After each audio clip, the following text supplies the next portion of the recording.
Okay.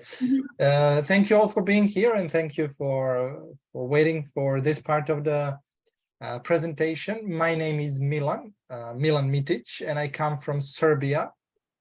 And I've been working with, cooperating with Olga for, I think, Olga, 2.5 years now, something like on and off, of course, not all the time, but something like that, 2 years, perhaps closer. Olga chose this picture where I look younger, about 10 years younger. And so, yeah, perhaps I could start from there. From the picture. I didn't have my CELTA back then. I didn't have my Delta, and I didn't have my MA in English back then when this photo was taken. And yeah, well, my beginnings were humble beginnings, I would say. I started teaching, or I was actually, I was a trainee teacher at a local high school. It was a technical school in Serbia. I didn't teach full time. I only taught about 5-6 lessons a week, but I had a lot of feedback from my mentor. She was a more experienced teacher at that time, and it helped me a lot to grow as a teacher. But to be honest, I didn't really realize what teaching is like until I started teaching independently on my own. Soon after that first year, I started teaching in another high school in another city in Serbia, and I was on an exchange. I was actually a subbing teacher there. Also for a year, and then after that I kept subbing different teachers in different schools, some primary schools or elementary schools, and some high schools, and those were good years, formative years, but I don't think that I would have gotten where I am today had it not been for teaching adults. It was actually a stroke of luck. There was I remember a local school.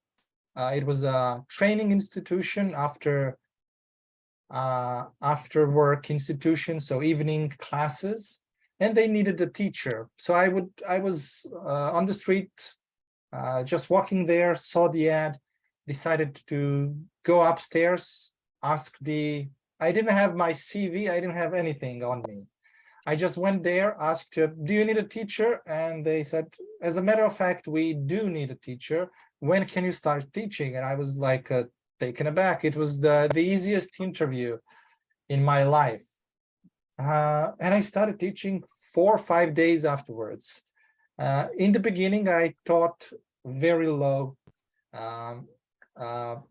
groups, like beginner groups A1 and elementary groups A2 groups, but I kept teaching at that school, at that training institution for the next 5 years, and in the end I ended up teaching C1, C2 groups, IELTS preparation and Cambridge English preparation courses.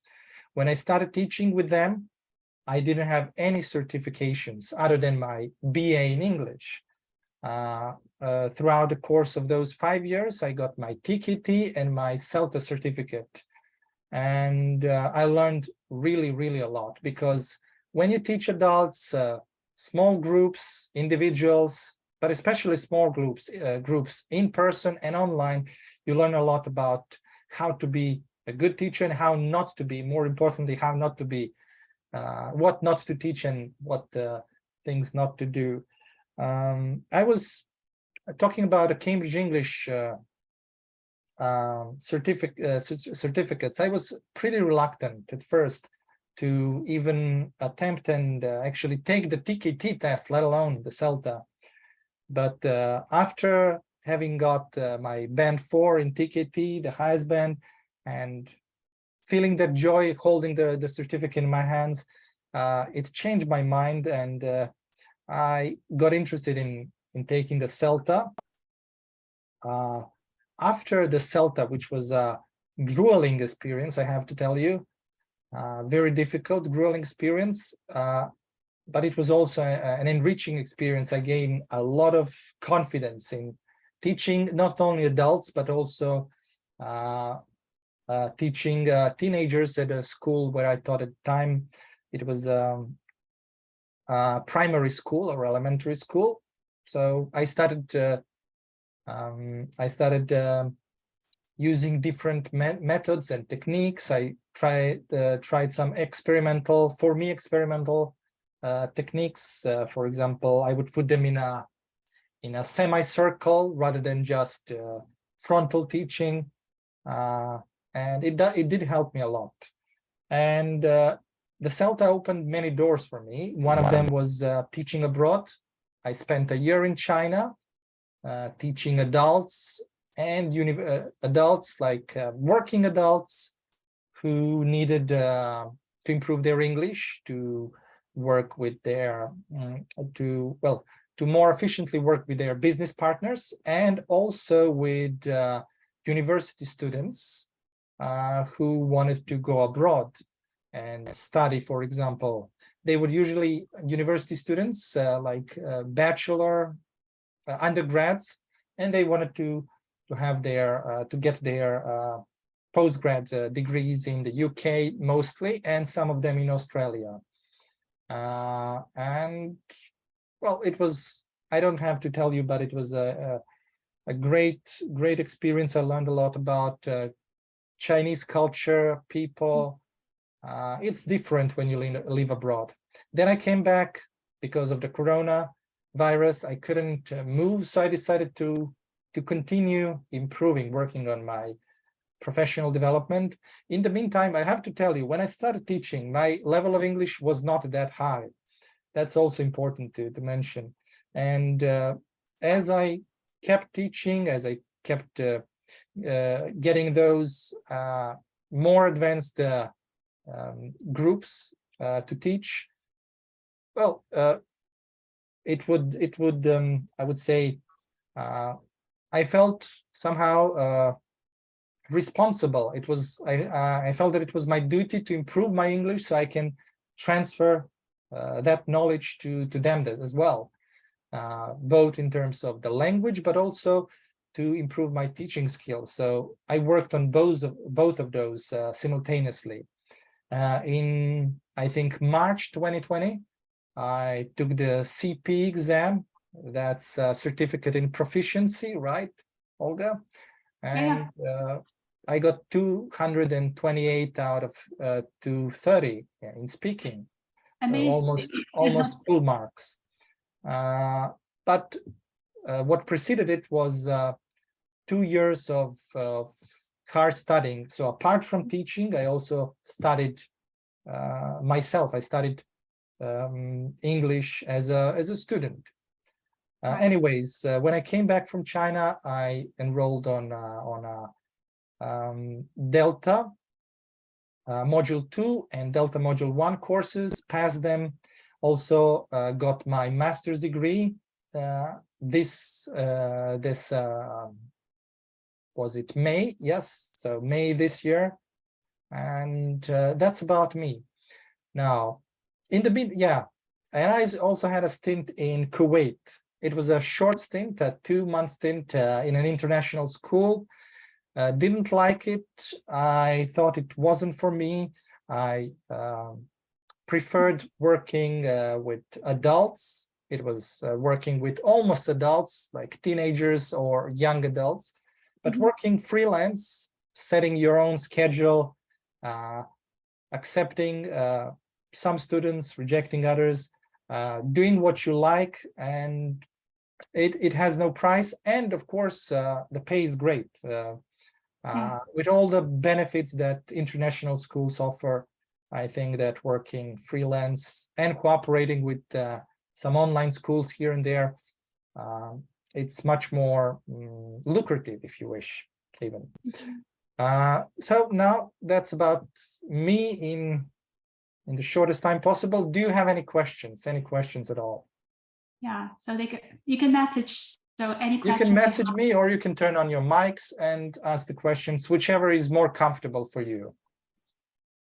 Please ask any questions, anything at all. You can text.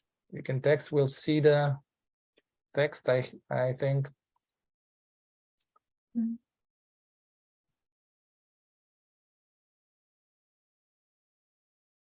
Olga, perhaps you have some questions? I'm thinking. So yeah, I remember that you mentioned so teaching business English. Yeah, so also some schools. Yeah, that's currently business English is my favorite to teach. But I mean, it has changed over the years. Yeah. In the past, I liked teaching Cambridge English preparation courses and general English. I also enjoyed teaching that as well. Currently, my favorite is business English. Yeah, this is about specialisms, which I will be also on our course. Yeah, that is what I'm talking about. So yeah, we're gonna have different specialisms, how you can specialize to teach. It is really important if you want to be better paid. You need to specialize. You need to find a niche in which you're going to develop, offer something that the competition cannot offer. So you need to have your brand, your personal brand, if you wish. Yeah, so people are leaving us because we have like a limit, yeah, so 1 hour. So just they're saying thank you so much so for such an important meeting. So yeah, I really apologize, I have to leave our meeting, so we'll be in contact with you. So yeah, no problem for that. I think we need to finish, and just a gentle reminder that we will start our course on January 16th, yeah. So jump into this opportunity. So message the word infinity to me, and I will be happy to respond to you. I will explain and we will discuss everything in detail. Milan, thank you. Thank you for being a speaker and a guest today. So it's nice. Yeah. Thank you, everyone. And have a great day. Thank you. Bye-bye. Yeah. Bye-bye. Yeah. Here we have a question. Anton, yeah, okay. Did you have any fears before taking any exams, teaching exams? Do you mean teaching exams? Or absolutely, but so during the CELTA course and the TKT exam, they are stressful, but yes, I would lie if I told you that I did that I hadn't had any, but I did have some fears. The trick is to control your fear. The trick is to have some fear, but that you're in control, and that and how do you do that? How do you get in control? Well, by being dedicated to what you do, by studying thoroughly, by knowing the subject matter thoroughly, by knowing and being prepared for the exam, by knowing that any question they throw at you, you will be able to answer it this or that way. And if you know that, then you can control your fear and you can focus. You can get in the groove and focus during the exam. It could be particularly difficult when the exam is actually teaching a lesson. You never know what's going to crop up during the 40 minutes you teach with several students. Some of them might not be in a mood. It's a very hectic environment, but if you're certain in your skills, in your abilities to teach, I think that you will be able to manage, and it doesn't have to be a perfect lesson. It has to show the examiners. I'm talking about the CELTA, and it doesn't have to be a perfect lesson. It just has to show that you're on top of things, that you do your best for the students, and if they at the end of the day don't want to learn, there is nothing you can do about that. So yeah, learning to cope with those fears.